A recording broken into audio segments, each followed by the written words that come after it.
আশা করি সকলে ভালো আছো। তো আজকের এই ভিডিওতে তোমাদের জন্য নতুন একটা কনসেপ্ট নিয়ে এসেছি। তো দেখতেই পাচ্ছ তোমরা স্ক্রিনে, কনসেপ্টটি হলো কজেটিভ ভার্ব। তো সবার প্রথমে কজেটিভ ভার্ব শিখতে হলে আমাদের কজ কথার অর্থ জানতে হবে। তো দেখো, এই পজিটিভ কথাটির আক্ষরিক অর্থ আমাকে জানতে হবে। পজিটিভ কথাটা এসেছে ইংরেজি শব্দ কজ থেকে। কজ মানে কারণ, সকলেই জানি, ঠিক আছে?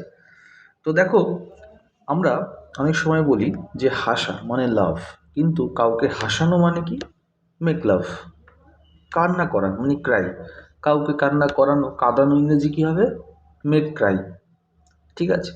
তো দেখো, এই যে ভার্বগুলো যখন কর্তা নিজে কাজ না করে অন্যকে দিয়ে কাজটি করিয়ে নেয়, তখন পজিটিভ ভার্ব হয়। মা শিশুকে চাঁদ দেখায়, মা দেখছেন না, শিশুকে দেখাচ্ছেন, এটাও কিন্তু positive verb. Mother makes the child see the moon, ঠিক আছে? এই যে সি হচ্ছে এখানে পজিটিভ ভার্ব, কারণ কর্তা নিজে কাজ করছেন না, তা অন্যকে দিয়ে করাচ্ছেন। এই ধরনের সেন্সে আমরা পজিটিভ ভার্ব ইউজ করব। তো দেখো, পজিটিভ ভার্ব মূলত এই যে এখানে ওয়ার্ডগুলো দেওয়া হয়েছে, এই 5টা শব্দ দিয়ে পজিটিভ ভার্ব তৈরি করা যায়। মেক, হ্যাভ, লেট, গেট, আর একটা আছে হেল্প। ওকে, তো মেক কখন ইউজ করব? কাউকে দিয়ে জোরপূর্বক কোনো কাজ করিয়ে নেওয়ার অর্থে মেক ব্যবহার করবে। দেখো লিখেছি, কাউকে দিয়ে জোরপূর্বক কোনো কিছু করিয়ে নেওয়া। হ্যাভ, কাউকে কোনো কিছু দায়িত্ব দিয়ে করিয়ে নেওয়া। যেমন ধরো, তোমার শিক্ষক মহাশয় তোমাকে দায়িত্ব দিয়েছে ক্লাসের সবার খাতাগুলো কালেক্ট করতে। তাহলে বলতে পারো, the teacher had the student collect all the copies from all the students. এরকম সেন্সে আমরা কালেক্ট তোমরা পজিটিভ ভার্ব বানাতে পারি হ্যাভ দিয়ে। পরে কি আছে? লেট, কাউকে কোনো কিছু করতে অনুমতি দেওয়ার অর্থে লেট ব্যবহার করবে, ঠিক আছে? যেমন শিক্ষক মহাশয় ছাত্রদেরকে ভিতরে আসার অনুমতি দিলেন। The teacher let the students come in, ঠিক আছে? এরকম সেন্সে। গেট, কনভিন্স করে কিছু করিয়ে নেওয়া, কাউকে দিয়ে কনভিন্স করে কিছু করিয়ে নেওয়ার অর্থে আমরা এই গেট কথাটা ইউজ করব। ক্লিয়ার? চলে আসো আর একটা ভার্ব, সেটা হচ্ছে হেল্প, ঠিক আছে? সেটা এখানে লেখা হয়নি, আমি জাস্ট তোমাদেরকে একটু লিখে দিচ্ছি এটা।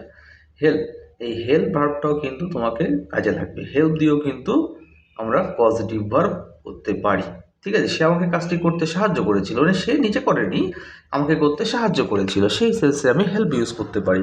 হি help me do the work, he help me do the work. Clear? Okay, চলো এবার আমরা ট্রান্সলেশন দেখে নেব। প্রত্যেকটা কনসেপ্ট কাজে লাগিয়ে কীভাবে সুন্দর সুন্দর বাক্য গঠন করতে পারি সেগুলো আমরা দেখে নেব। চলো, মা আমাকে দিয়ে ঘরটি জোরপূর্বক পরিষ্কার করিয়ে নিল। তাহলে জোরপূর্বক পরিষ্কার করিয়ে নিয়েছেন মা, তাহলে সেক্ষেত্রে আমরা কোন ভার্বটা ইউজ করব? মেক, অবশ্যই মেক, কারণ তোমরা একটু ইতিপূর্বে দেখেছো যে জোরপূর্বক কোনো কিছু করা অর্থে আমাদের কোন ভার্বটা আনতে হয়? মেক ভার্বটা কিন্তু আনতে হয়। তাহলে এটা কি হবে? দেখো সেন্টেন্সটার ট্রান্সলেশন কি হতে পারে? প্রথমত এখানে কাজটা কে করাচ্ছে? মা করাচ্ছে, তাহলে সেই সাবজেক্টটা দাও মাদার। মাদার, দেখো তারপরে কি আছে? এরপরে আমাকে ওই 5টা ভার্বের মধ্যে যে কোনো একটা ভার্ব নিতে হবে, অবশ্যই মিনিং অনুসারে।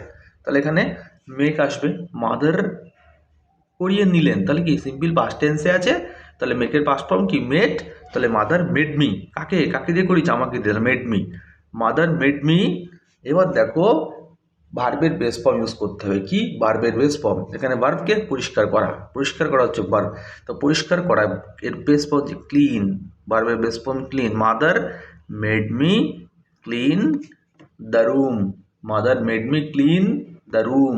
যারা ভাবছো স্যার এখানে টু ক্লিন হবে, তারা কিন্তু ভুল ভাবছো, কারণ মেক হচ্ছে এমন একটা ভার্ব যার সাথে অলওয়েজ বেয়ার ইনফিনিটিভ হয়। বেয়ার ইনফিনিটিভ মানে কি বলতো? টু আন্ডারস্টুড অবস্থায় থাকে।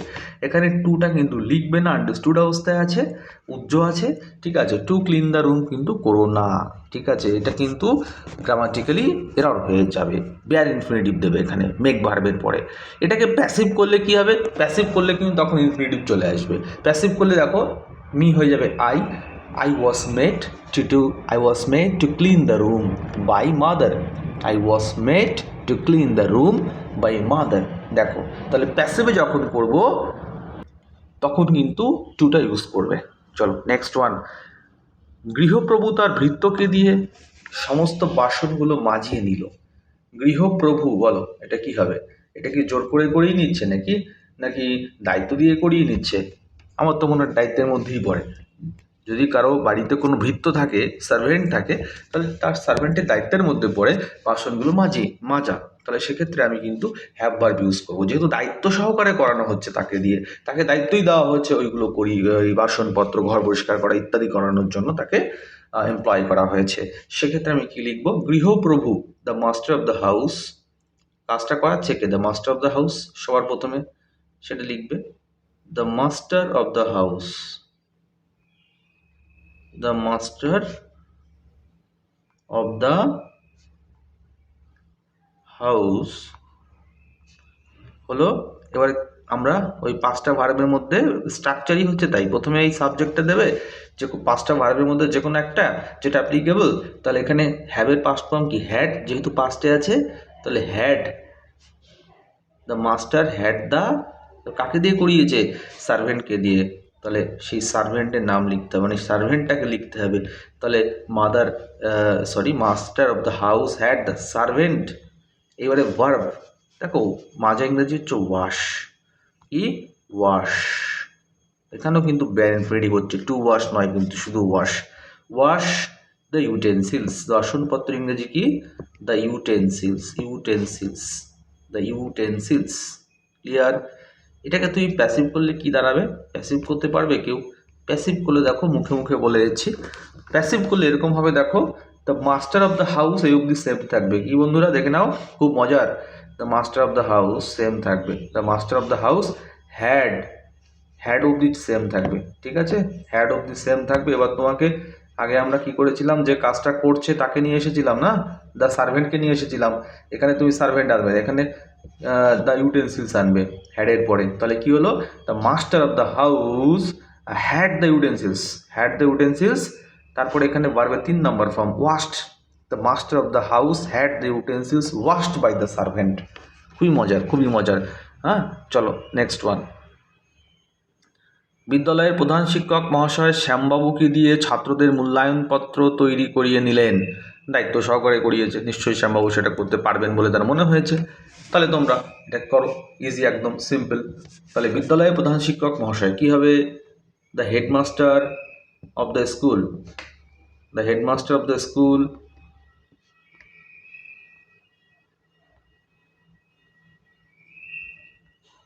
The headmaster of the school. দেখো, এটা পুরোটা সাবজেক্ট হিসেবে কাজ করবে, এবং যে কাজটা করাচ্ছে সেই সাবজেক্ট আর কি। এবার দেখো, হ্যাড ইউজ করবো, যেমন দায়িত্ব সহকারে করাচ্ছে। হ্যাড শ্যামবাবু হ্যাঁ মূল্যায়নপত্র তৈরি করা। তাহলে কি কি হবে? ভার্ব কি হবে বলো? ভার্ব হচ্ছে প্রিপেয়ার। তো the headmaster of the school had Shyambabu prepare. এখানে প্রিপেয়ার দেবো। প্রিপেয়ার কি কি প্রিপেয়ার করিয়েছেন? মার্কশিটস, তাই তো? তাহলে হ্যাড শ্যামবাবু প্রিপেয়ার, এখানে কিন্তু টু প্রিপেয়ার নয়, prepare the marksheets of the students. The headmaster of the school had Shyambabu prepare the marksheets of the students. যদি এটাকে প্যাসিভ করা হয় কী হবে? The headmaster of the school had the marksheets of the students prepared by Shyambabu. যদি passive করা হয় স্ট্রাকচারটা এরকম আসবে। চলে যাব নেক্সট সেন্টেন্সে। নেক্সট সেন্টেন্স বলছে, পণ্ডিত মহাশয় বালকদিগকে দুর্বোধ্য সংস্কৃত ভাষা অনুধাবন করতে সহায়তা করেছিল। এটাই মুখে মুখে বলে দেবো। দেখো, এটা হেল্প দিয়ে করবে। কি দিয়ে? হেল্প, কারণ নিশ্চয়ই পণ্ডিত মহাশয় বালকদিগকে সাহায্য করেছিল। তো সাহায্য করার অর্থে আমরা কি আনি? হেল্প ভার্বটা নিয়ে আসি, তাই তো? হেল্প ভার্বটা নিয়ে আসি। তাহলে কি হবে? দ্য পণ্ডিত, এখানে সাবজেক্ট কে আছে? First subject the pandit. Helped the boys, the pandit help the boys to perceive অথবা টু আন্ডারস্ট্যান্ড অথবা টু কম্প্রিহেন্ড। ঠিক আছে, এখানে দেখো একটা মজার বিষয়, যে যদি হেল্প ভার্বটা ইউজ হয়, এই হেল্পের পরে ইনফিনিটিভ দিতেও পারো, ইনফিনিটিভ বেয়ার অবস্থাও রাখতে পারো। তাহলে এখানে হেল্পের পরে টু হতেও পারে, নাও হতে পারে, দুটোই অ্যাপ্লিকেবল। ঠিক আছে, আরেকবার বলি। The pandit helped the boys, the pandit helped the boys understand অথবা পারসিভ, ভার্বগুলো একটু লিখে দিই। পারসিভ মানে অনুধাবন করা, কি PERCEIV, পারসিভ। টু পারসিভ দিলেও সমস্যা নেই, টু আন্ডারস্ট্যান্ড দিলেও সমস্যা নেই, ঠিক আছে। এটা ইনফিনিটিভ হতেও পারে, নাও হতে পারে, দুটোই রাখতে পারো তুমি, as your wish. The Pandit help the boys perceive the Sanskrit language, which is almost incomprehensible, যেটা প্রায় দুর্বোধ্য, মানে অনুধাবনযোগ্য নয়, এরকম সেন্সে। চলো নেক্সট ওয়ান দেখে নেব। বলছে জীর্ণ একটি আটচালা ঘরে বসবাসরত একটি আধ্যাত্মিক ব্যক্তি তার অনুগামীদের প্রবল বজ্রবৃষ্টির হাত থেকে রক্ষা করতে ঘরের মধ্যে আগমনের অনুমতি দিলেন। আগমন মানে প্রবেশের অনুমতি দিলেন, ঠিক আছে। এটা তোমরা হোমওয়ার্ক করবে, হ্যাঁ। দেখো এটা কি দিয়ে করবে, আমি জাস্ট হিন্টস দিই তোমাদের, ঠিক আছে। সব আমি করে দিলে তোমাদের ইমপ্রুভমেন্ট হবে না। তোমরা আমাকে কমেন্ট বক্সে লিখে পাঠাও, আমি প্রত্যেকের লেখা চেক করব এবং বলে দেবো কোথায় ভুল হয়েছে, আর ঠিক হলেও বলবো ওকে ঠিক আছে। দেখো এখানে কি দিয়ে করবে একটু বলে দিই। ঘরের মধ্যে অনুমতি, লেট দিয়ে করবে। Let the hermit let his disciples, এরকমভাবে come in. The hermit let his disciples come in, মূল স্ট্রাকচারটা এরকম হবে। বাকি অংশ যেটা আছে, জীর্ণ একটি আটচালা ঘর, এগুলো নিজেরা করবে কোথায়, ঠিক আছে। কীভাবে এক্সপ্রেশন দেওয়া যায় নিজেরা চেষ্টা করবে। নেক্সট ওয়ান বলছে শিক্ষিকা মহাশয়া কচি কাচাদের দিয়ে পড়াটি করিয়ে নিলেন। তাহলে এটা কি হয়েছে, মানে কাউকে কনভিন্স করে করিয়ে নেওয়া হয়েছে। তো কনভিন্স করে যদি করিয়ে নেওয়া হয় সেক্ষেত্রে আমরা গেট ভার্বটা ইউজ করবো, গেট, জিটি, গেট। এবারে বিষয়বস্তু হচ্ছে এখানে গেটের সাথে কিন্তু বেয়ার ইনফিনিটিভ হয় না, ঠিক আছে। গেটের পরে যে ভার্ব বসবে তারপরে কিন্তু 2+V1 হবে, ঠিক আছে। গেটের পরে কিন্তু 2+V1 হয়, গেট কিন্তু বেয়ার ইনফিনিটিভ নেয় না, এই ব্যাপারটা মনে রাখতে হবে, ওকে। একজন প্রকৃত শিক্ষক তার ছাত্রদের সর্বদাই উচ্চতর ভাবনা এবং আদর্শবাদকে আত্মস্থ করতে সহায়তা করেন। তাহলে এখানে হেল্প দিয়ে করবে। অ্যান আইডিয়াল টিচার অথবা a true teacher always helps the students imbibe. আত্মস্থ মানে কি, এম্বাইভ, কি বললাম, অ্যান আইডিয়াল টিচার অথবা a true teacher always helps his students imbibe, আচ্ছা, হ্যাঁ। যেখানে বলেছে উচ্চতর ভাবনা, তাহলে হায়ার কনসেপ্টস, হায়ার থটস অথবা এলিভেটেড থটস অ্যান্ড আইডিয়ালিজমস, এইভাবে কিন্তু করতে পারো। তো যেগুলো আমি বললাম না, ঠিক আছে, সেগুলো তোমাদের কমেন্ট সেকশানে কমেন্ট করে আমাকে লিখে পাঠাবে, প্রত্যেকের লেখা চেক করব, ঠিক আছে। তো যাই হোক, আশা করি সকলে বুঝতে পেরেছো কনসেপ্টটা। তো আজকের ক্লাসটি এই পর্যন্তই। যদি ক্লাসটি ভালো লেগে থাকে অবশ্যই চ্যানেলটা সাবস্ক্রাইব করবে এবং লাইক বাটনে একটা প্রেস করে দেবে। Thank you for watching this video.